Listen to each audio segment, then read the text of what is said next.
갈라디아서 3장 23절서부터 29절 말씀 제가 봉독합니다.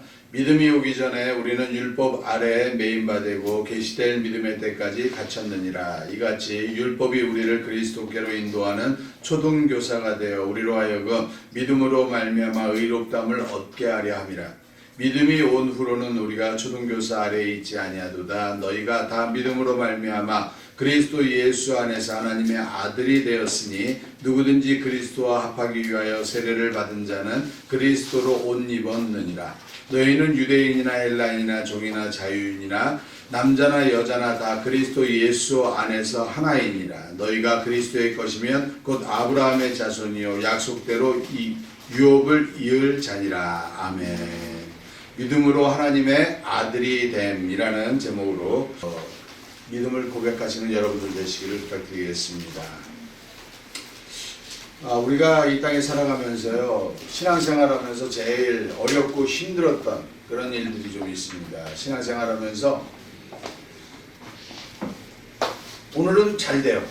정말 믿음 생활이 잘 된 것 같아요. 그런데 또 내 안에서 스물스물 올라오는 이 육체의 소욕들이 있습니다. 그래서 저는 이 육체의 소욕의 끝이 어딜까? 그래도 사람이 양심이 있는 건데 어떻게 이럴 수 있을까? 이런 생각을 많이 좀 합니다. 근데 성경은 뭐라고 이야기를 하냐면요, 인간은 완전히 타락했다라는. 그냥 우리의 도덕적 기준으로 해서 인간이 교육을 받고 이제 사회적인 사람들하고의 관계 때문에 그 타락한 모습을 감추고 있을 뿐이지, 그게 빨개 벗겨지고 그게 드러나면 완전히 우리가 상상하지도 못하는 부분까지도 타락한다라는. 그게 이제 전쟁 중에 많이 나오잖아요. 전쟁 중에는 사람을 죽이고, 뭐 사람을 강간하고, 뭐 남의 물건을 빼앗고, 뭐 시체 몸에서 막 뒤져가지고 돈을 훔치기도 하고, 정말 이 땅에서는 있을 수도 없는 그런 일들을 그들은 해요. 그리고 또 그게 잘못됐다고 이야기를 하면 미친놈 취급도 받습니다. 그러니까 어떻게까지 그렇게 타락할 수 있는지 그 부분에 대해서 우리는 생각해 볼 수 있어요. 저는 요즘 뭐 기생충이라는 영화가 헐리우드에서 뜨고 그래가지고 저는 아직 못 봤어요. 못 봤는데 그 내용이 외국인들이 볼 때 저게 인간의 완전 바닥까지는 다 보이진 않았지만 그래도 상당 부분 바닥을 보이는 부분으로서 공감대를 형성했을 거다라는 생각을 해요. 제가 그들이 정말 가난한 집에서 먹고 살기 위해서 이 피자 박스를 붙이는 모습도 이렇게 예고편에 보면 나오거든요. 그러면서 부잣집에 가외선생으로 들어가가지고 그들을 사기를 치는, 그래서 사기치는 그 모습이 너무나 당당하지 않습니까? 우리는 사기를 치고 이러면 사람이 굉장히 위축되고 그래야 될 것 같은데 그렇지 않아요. 당당합니다. 남에게 아픔을 주고 남에게 힘들게 하는데도 그 일이 당당하다고 생각하는 거, 그 사람의 도덕의 기준인 거예요. 근데 결국은 어떤 사람이 도덕의 기준이 높든지 낮든지 상관없이 그게 모든 사람들은 그 기준이 무너지기 시작하면 가장 바닥에까지 내려와서 타락할 수밖에 없다라는 결론이 나요. 그래서 성경은 이 땅에는 의인이 없다라고 아주 결론을 져버립니다. 근데 이 땅에 왜 하나님께서는, 제가 이 신앙생활하면서 가장 중요시, 요즘 와서 제일 가장 중요시하는 건 인간의 가장 타락한 모습, 나는 도저히 내 힘으로는 살아날 길이 없다라는 걸 아는 것, 이것이 신앙의 시작인 것 같아요. 그걸 알아야지 내가 하나님한테 기도할 수가 있어요. 지금 제가 여기서 이 볼펜을 하나 들 수가 있습니다. 이 볼펜을 하나 들어서 손을 올릴 수가 있어요. 근데 이게 내 힘으로 할 수 없는 일이라면 나는 어떻게 해야 될까요? 하나님, 이 볼펜을 들 수 있는 힘을 내게 주시고 이걸 들어 올릴 수 있도록 도와주세요 라는 기도를 하겠죠. 그것처럼 우리가 어떤 일을 하려고 할 때 그걸 내가 할 수 없다라는 걸 알면 우리는 기도할 수 있어요. 근데 우리는 신앙생활 하면서 어느 정도의 생활을 하냐면 이 반복된 신앙생활을 통해서 내가 하나님의 일을 내 스스로 할 수 있다라고 생각을 해요. 찬송도 내가 할 수 있고, 내가 악기도 내가 할 수 있고, 음향 조절도 내가 할 수 있고, 예배도 내가 드릴 수 있고, 내가 설교도 내가 할 수 있고, 내가 모든 걸 다 할 수 있다고 생각하니까 하나님한테 기도할 이유가 있어요, 없어요? 기도할 이유가 없는 거예요. 하나님의 도움이 필요 없습니다. 왜? 나의 힘으로 할 수 있다고 생각하니까. 근데 여기서 착각이 오는 거예요. 내가 할 수 있는 힘은 없는 겁니다. 하나님이 나에게 말씀을 주시고 나에게 하나님의 말씀을 볼 수 있는 은총을 주지 아니하시면 우리는 하나님의 말씀을 보려고 하지도 않는다라는 거예요. 설교할 수 있는 생각도 나지 않아요. 저는 한동안 정말 설교에 대한 굉장한 이 아픔이 있었어요. 왜 그러냐면 설교할 자신이 없어요. 어떤 설교를 해야 될지 모르겠어요. 그래서 너무나 힘들고 아팠어요. 그런데 어느 날 제가 그렇게 자신만만하던 그 설교를 하나님 앞에서 하나님 내가 설교할 게 없습니다. 내가 뭘 설교해야 될지 모르겠습니다 라고 할 때 아주 미세하게 저에게 하나님께서 말씀을 비춰주시고 알게 해주시는 그 말씀을 토대로 제가 성경을 설명하기 시작하는데 그때부터 조금씩 힘이 나기 시작합니다. 근데 결국 그것도 하나님이 저에게 주시는 은총이 아니면 저는 분명히 그 설교를 할 수 있는, 설교를 깨달을 수 있는 그런 능력도 저에게는 없을 것이라고 저는 분명히 확신합니다. 저는 제 힘으로 할 수 있는 게 아무것도 없다는 걸 알아요. 왜? 내 힘으로 할 수 없었을 때 분명히 나는 하나님을 못 믿었으니까. 저는 전지전능하신 하나님을 믿으라고 지금 설교할 수 있습니다. 왜? 자신만만하게 저는 믿으니까. 그런데 내가 예전에 내가 똑같이 25살 이전에는요 예수를 몰랐어요.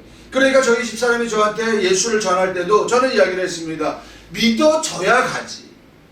믿어져야 가지 어떻게 안 믿어지는데 가니? 내가 믿어지면 갈게. 근데 믿어지지가 않았어요. 그러니까 교회를 안 갔어요. 저는 교회를 안 가는 거에 대해서 전혀 미안함이 없었습니다. 왜? 안 믿어지니까. 그런데 요즘은 제가 교회를 만약에 안 가게 되면, 그럴 일은 없겠지만 안 가게 되면 미안할까요? 미안할까요? 미안해요. 왜? 하나님한테. 왜? 하나님께 예배 드리는 게 내 일이고 내 의무고 내가 꼭 하나님께 드려줘야 되는 것인데 왜 내가 그걸 못 드리나? 그것 때문에 아파할 겁니다. 군대 갔을 때 남자들이 제일 힘들어하는 게 그거예요. 예배 못 들어가게 하니까. 막 힘들게 하니까. 그래서 사람들이 하나님 앞에 내가 내 연약한 모습, 내가 정말 하나님 앞에 구하지 않으면 난 살 수 없다라는 걸 아는 것만큼 하나님께 매달릴 수밖에 없다라는 거예요. 그래서 우리가 정말 연약한 그릇이고 정말 별 볼 일 없는 그릇이라는 걸 우리가 알면 알수록 하나님 앞에 더 나아갈 수 있다는 겁니다. 그런데 인간들이요, 아담이 에덴 동산에 쫓겨나고 나서도요, 인간이 잘못했다는 걸 알아요, 몰라요? 몰라요. 그들은 자기 살고 싶은 대로 사는 겁니다. 자기가 자기 마음에 이 정도는 괜찮아 그러면 하는 거예요. 그리고 남을 죽이고 싶으면 죽이는 거예요. 아무렇지도 않아요. 자기 동생 가인은 아벨을요, 자기 제사를 하나님 연락하지 않으셨다라는 이유로 그를 쳐 죽입니다. 그리고 야 너는 네 동생 어디 있냐 그랬더니 난 몰라요. 오리발까지 내놔요. 그러면서 정말 자기의 양심을 속이고 지 멋대로 살아가는 그런 모습을 갖습니다. 그러니까 인간은요, 어떤 사람이 잘했고 어떤 사람이 못했고 이걸 구별할 수 있는 기준은 없어요. 사람에게 그런 기준이 어디 있습니까? 그런데 하나님께서 그걸 주셨어요. 그게 뭐예요? 율법이라는 거예요. 그 기준을 주신 거예요. 야, 이게 바로 죄야. 이게 죄야. 이걸 갖다가 율법이라는 걸 주시고 그 율법에 맞춰서 너희가 도달하면 너희는 죄를 짓지 않는 것이고 너희가 도달하지 못하면 율법을 못 지키면 너희는 죄인이야. 자, 이제 기준을 정해줬으니까 그대로 해자 라고 합니다. 그 율법을 주신 것과 같이 각 나라에도 법이 있는 거예요. 우리나라에서 있는 법이 전 세계에 다 통용될까요? 안 그래요. 우리나라는 우측 통행합니다. 차량들이. 근데 일본은 어디예요? 좌측 통행해요. 제가 한국 여권을 가지고 있습니까? 일본 여권을 갖고 있습니까? 한국 여권을 가지고 있잖아요. 저는 한국 사람이에요. 그럼 일본에 가가지고 나는 한국 사람이니까 나는 우측으로 통행하겠다라고, 차를 몰고 가겠다라고 해서 우측으로 들어갑니다. 가능합니까? 거의 죽음이죠, 죽음. 말도 안 되죠. 이것과 같습니다. 그 기준이라는 게 정해져 있으면 그 기준에 맞춰서 죄인이 될 수도 있고 의인이 될 수도 있는 겁니다. 그래서 그 기준이라는 걸 정해놓고 그 기준으로 하나님은 우리 인간들을 뭐로 정한 겁니까? 죄인이라는 걸 정한 거예요. 율법을 우리에게 주신 이유는 죄를 정하기 위해서 우리에게 주셨다라고 성경은 이야기하고 있어요. 다른 이유는 아무것도 없어요. 너희가 죄인이라는 걸 내가 알게 하려고, 너희에게 죄인이라는 걸 알게 해야만이 너희가 어디로 오니까, 너희가 나를 찾아오니까. 여러분, 죄인들은 자기가 부족하면 뭘 할 수밖에 없다고요? 하나님한테, 주실 수 있는 분한테 구할 수밖에 없는 거예요. 그래서 율법을 통해서 하나님께서는 우리를 누구에게 인도하는 겁니까? 하나님의 복음, 이 믿음을 향해서 우리를 인도해가는 초등교사와 같은 역할을 한단 말이에요. 이해되시죠? 예, 오늘 일본에 그렇게 이야기합니다. 율법으로 매였던 우리, 왜 율법으로 외웠습니까? 우리는 기준이 서로가 없는 거예요. 다 죄인인데 그걸 깨닫지 못해요. 그래서 하나님께서는 율법으로 매일 수 있도록 만든 이유는 우리가 뭘 하라고? 죄인이라는 걸 깨닫게 하려고. 여러분들, 우리의 죄의 기준은요, 이 땅에 있는 법이 아니에요. 어디의 법입니까? 하나님 앞에서의 법이에요. 우리 기독교인들은 이 땅의 법을 지키는 거 가지고 막 나는 법을 잘 지켰느니 못했느니 이런 거 가지고 싸우는 거 아니에요. 이 땅에서는요, 법을 잘 지키는 사람 못 지키는 사람 다 있습니다. 그 사람을 정죄할 필요 없어요. 우리에게 중요한 건 뭡니까? 하나님 앞에서의 법에서 내가 죄인이냐 아니냐를 깨닫는 겁니다. 그리고 내가 죄인이면 뭐 하면 돼요? 하나님 앞에 무릎 꿇으면 돼요. 나는 죄인입니다 라고 이야기하면 돼요. 매여 있는 겁니다. 그래서 이제 이 율법은 뭐 하는 거예요? 나를 하나님 앞에 기도할 수 있는 자, 내가 하나님 아버지의 인도함을 받아서 복음으로 믿음으로 나를 인도해가는 그 몽학선생처럼 초등교사처럼 나를 인도해가는 역할을 하는 게 뭐예요? 그게 바로 율법이라는 것이잖아요. 율법을 통해서 우리가 하나님 아버지를 배웠어요. 아, 이제 하나님이 이런 분이구나. 내가 하나님께 기도해야 되는구나. 하나님 아버지 앞에 내가 구해야 되는구나. 이걸 구했어요. 그래서 이스라엘 민족이 계속 구합니다. 아버지요, 우리에게 뭘 주십시오? 메시아를 주세요. 메시아를 주세요. 죄인들이 구할 수 있는 건 이거밖에 없어요. 그런데 메시아가 와요, 안 와요? 메시아가 오십니다. 그 메시아가 오셔서 이제 이야기합니다. 내가 너희를 구원하러 왔다는 거예요. 그리고 십자가에 못 박혀 돌아가십니다. 근데 이스라엘 사람들은 믿어요, 안 믿어요? 안 믿습니다. 그 이유는 자기들이 상상하던 메시아가 아니기 때문에. 구약 성경에는요, 메시아에 대한 예언이 두 가지가 나와요. 재림주의 모습이 나오고요, 초림주의 모습이 나옵니다. 초림주의 모습은 너무나 비참하고 별 볼일 없는 모습이에요. 근데 재림주의 모습은 어떻습니까? 너무나 황홀할 정도로 정말 위대하신 그 하나님의 모습으로 와요. 이스라엘 민족은 초림주, 자기들이 원하는 모습이 아니에요. 그러니까 버리는 겁니다. 그리고 누구를 원합니까? 재림주의 모습만 원해요. 그래서 초림으로 오셨던 그 예수 그리스도의 그 모습을 그들은 거부해버립니다. 그리고 그들은 그 예수 그리스도를 십자가에 못 박아 죽여버리고 맙니다. 그래서 결국 우리를 구원하는 사건이 되죠. 우리의 모든 죄를 짊어지고 죽는 그런 사건이 되어버리고 말았다. 그래서 예수 그리스도께서 죽음 속에서 부활하시고 이제 하나님 우편에 올라가서 영원한 생명을 가지심으로 우리를 영원히 살 수 있는 생명으로 만들어주셨다고 이야기합니다. 오늘 여기에서 보면 재밌는 건요, 자, 그렇게 타락하고 별 볼 일 없던 우리 인간들이 율법을 통해서 하나님 아버지 앞에 인도를 받았어요. 인도함을 받았는데 그 하나님을 믿을 수 있는 믿음이 우리 안에 있을까요? 우리의 타락한, 우리의 완전히 타락한 인격이 하나님을 알아볼 수 있는 눈이 있을까요? 그 눈이 없었다라고 요한복음은 이야기해요. 하나님이 빛으로 세상에 오셨는데 그 빛을 알아보는 자가 없었다는 거예요. 빛이 이 땅에 왔는데도 그 빛이 하나님이 이 땅에 온 것을 알아보는 자가 아무도 없었다라고 이야기합니다. 그래서 요한은 이 빛에 대하여 증거하러 온 자, 세례 요한이 나는 이 빛을 증거하러 온 자라고 이야기해요. 그래서 세례 요한이 예수를 향해서 이야기합니다. 이는 하나님의 귀한 자요 라고 이야기해요. 그리고 우리의 모든 죄를 짊어지고 가실 자라고 이야기해요. 그 요한이 이 땅에서 그를 증거했어요. 자, 그렇게 증거했다 그래도 세상 사람들에게 그 예수를 알아볼 수 있는 눈이 있어요, 없어요? 없는 거예요. 아무도 그 눈을 뜰 수가 없었어요. 자, 그리고 12제자는 어땠습니까? 12제자가 이 땅에서 정말 예수님을 따라다니며 3년 반 동안의 공생애를 했고요. 베드로는 어디도 걸어요. 바다를 위를, 물 위를 걷기도 해요. 그런 기적을 체험했는데 예수님이 죽고 부활하신 것까지도 봤어요. 근데 그들이 예수님을 위해서 계속 기도하고 간구합니까? 아니면 자기들이 먹고 살겠다고 바닷가로 또 나갑니까? 또 바닷가로 나가요. 여러분, 사람은요, 내 힘으로는 하나님을 믿는 믿음을 계속해서 유지할 수가 없어요. 내 힘으로는요, 내가 어떤 기준을 세워놓고 그 기준대로 내가 살겠다라고 했지만, 그걸 위해서 노력은 하지만 그 기준을 지키고 완벽하게 이뤄낼 수 있는 사람은 아무도 없어요. 저는 아주 다짐을 합니다. 내가 이제 사람을 미워하지 말아야지, 내가 진짜 이렇게 해야지 라고 합니다. 근데 그 말 떨어지자마자 바로 미워해요. 바로 정죄해요. 바로 판단합니다. 그런데 내가 어느 날 성령이 충만해지니까요, 내 앞에 있는 사람들이 밉지가 않아요. 그냥 사랑스러워지는 거. 그건 내 힘입니까? 성령의 힘입니까? 성령의 힘입니다. 예수님은 우리 제자들에게 오셔서 처음 부활하자마자 제자들에게 오십니다. 그런데 너무나 어려운 숙제를 내주세요. 너희가 누구의 죄든지 사하면 사해 줄 것이요 그대로 두면 그대로 있을 것이다. 너희는 이제 죄를 사할 수 있는, 이건 누구의 권세입니까? 예수 그리스도가 가졌던 권세거든요. 그 십자가에 못 박혀 돌아가시면서 만들어 놓은 그 권세, 그 권세를 그들에게 줘요. 근데 주면 그들이 행할까요? 못합니다. 그래서 그분께서 그 전에 뭐라고 이야기합니까? 숨을 내쉬며 가라사대 성령을 받으라. 너희는 여태까지 나를 경험하고 체험하고 육체적으로 알았지만 너희는 그 믿음을 지킬 수 있다 없다? 믿음을 지킬 수 없다. 그래서 너희가 믿음을 지킬 수 있는 방법은 뭐다? 너희 안에 누가 들어오셔야지? 성령이 들어오시고 나면 너희가 뭐 할 수 있다? 믿음을 지킬 수 있다. 여러분, 우리는 내 의지로 하나님의 믿음을 붙잡고 성령이 나를 돕는 게 아닙니다. 내 의지는 하나님을 인정할 수도 있는, 인정하고 따라갈 수도 있는 힘이 없어요. 나라는 사람은 그저 아무 힘도 없고 능력도 없는 겁니다.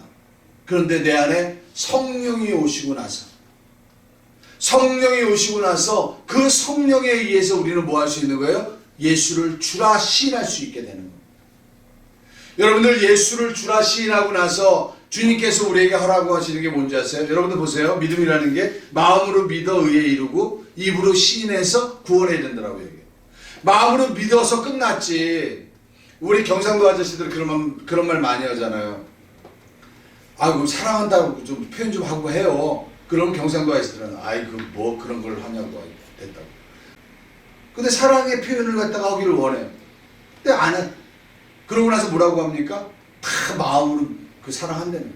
그럼 됐지 뭘 꼭 표현해야 되냐고. 여러분, 하나님의 법은 그렇지 않습니다. 하나님의 법은 내가 마음으로 사랑하니? 그럼 표현해. 네가 마음으로 믿었니? 그럼 표현해. 이게 또 발전을 합니다. 자, 네가 입으로 시인했니? 그럼 이제 뭐 해라? 세례를 받아. 여러분들, 우리가 생각할 때 세례라는 게 기독교 안에서 어떤 의식을 진행하는 거잖아요. 어떤 의식을 진행하면서 이게 행사처럼 됐어요. 완전히 행사가 돼가지고 진짜 웃깁니다. 막 서로 선물도 주고 막 이러면서 기쁨의 장이 돼버렸어요. 여러분, 이 세례는요, 이 세례를 바티스트라고 이야기하는데, 밥티조, 이건 침례예요. 침례.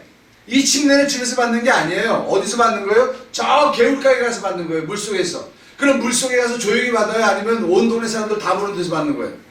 온 동네 사람들 다 보는 데서 물속에 들어갔다가 나오면서 하나님이 나의 구주입니다라고 고백하는 거예요. 그럼 이스라엘이라는 나라에서 그렇게 고백할 수 있는 건 결국 뭐 하는 거예요? 목숨을 거는 겁니다. 여러분, 내가 마음으로 믿어서 입으로 시인했느냐? 그러면 너희가 이제 뭐하라? 행동하라! 라고 이야기하는 겁니다. 행동하라. 그래서 오늘 27절에 누구든지 그리스도와 합하기 위하여 세례를 받은 자는 그리스도로 옷 입었느니라 라고 이야기하는 거예요. 세례를 받아야지 그리스도로 옷 입었다라고 이야기합니다.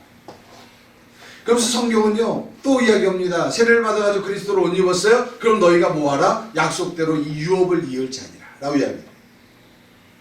자, 하나님께서 우리에게 유업을 주시고 너희가 그리스도의 것이면 아브라함의 자손이 약속대로 유업을 이을 자, 아브라함에게 약속하셨던 그 약속이 우리에게 그대로 온단 말이에요. 그런데 그 그리스도의 것이면 우리가 그리스도로부터 받은 유업이 뭡니까? 다른 사람의 생명을 살리는 일이 바로 우리가 그리스도에게 받은 유업입니다. 그래서 우리는 저번 주에도 말씀을 드렸듯이 밖으로 나가서 전도해야 돼요. 세상에 있는 사람들한테 복음을 전해야 됩니다. 당신에게 하나님 아버지의 사랑이 임하기를 원합니다. 하나님은 당신을 사랑하십니다 라고 이야기를 해야 돼요. 제가 처음에 예수를 믿고 나서 저희가 저희 동네 아는 형들한테 복음을 전하기 시작했어요. 막 복음을 전하는데 그때는 얼마나 뜨거웠는지 이 복음을 이야기하면 막 눈물이 나는 거예요. 막 이야기를 하면서 눈물을 흘리고 그러니까요. 그 형들이 너무 분위기가 그러니까 가지도 못해. 쭉 앉아서 다 들어요.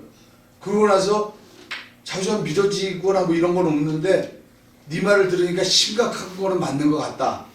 그렇죠? 평생 눈물이라는 걸 모르던 애가 갑자기 막 눈물을 흘리면서 이야기를 하니까 그 복을 받는 거예요.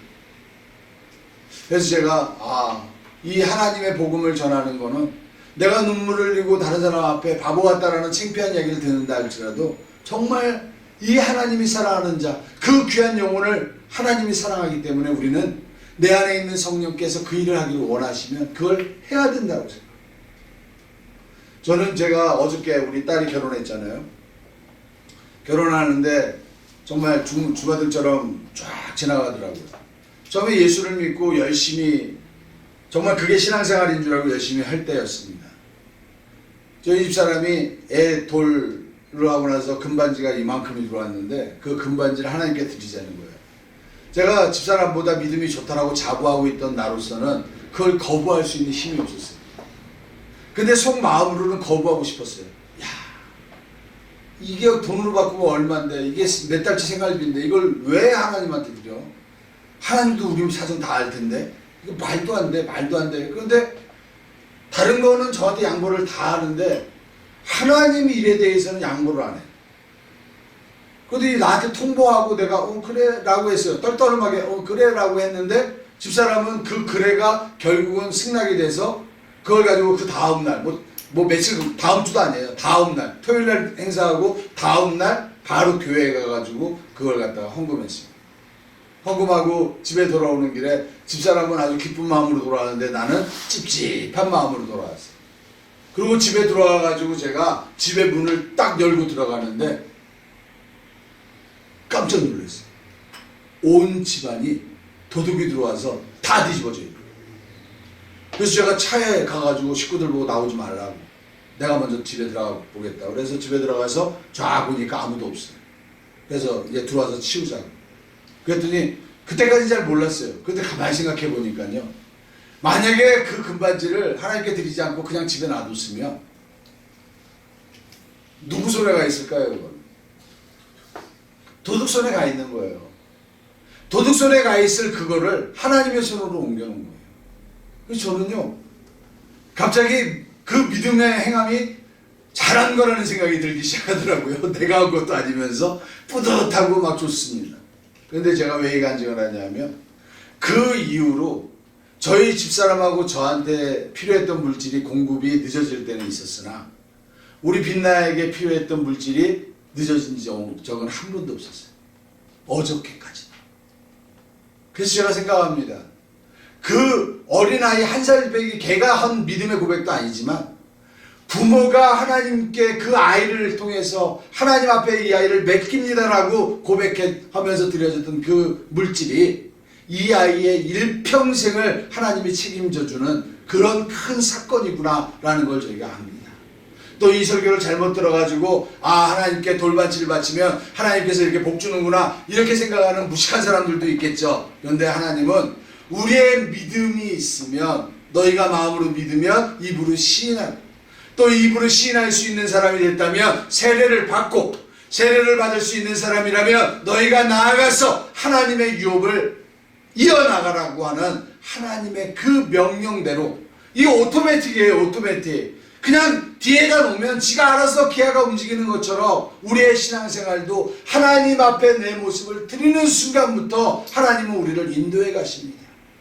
우리가 잘난 것이 없어요. 오직 하나님의 은총으로 하나님을 아는 것이고, 하나님의 은총으로 하나님의 뜻을 느끼고 그것을 따라가는 겁니다. 순종하려는 마음이 드는 것도 하나님의 은총이요, 내 안에서 더러운 것들이 치료되는 것도 하나님의 은총임을 기억하시는, 그리고 하나님의 유업을 이으시는 여러분들 되시기를 축원드립니다. 우리 합심으로 기도하시는 시간 같습니다.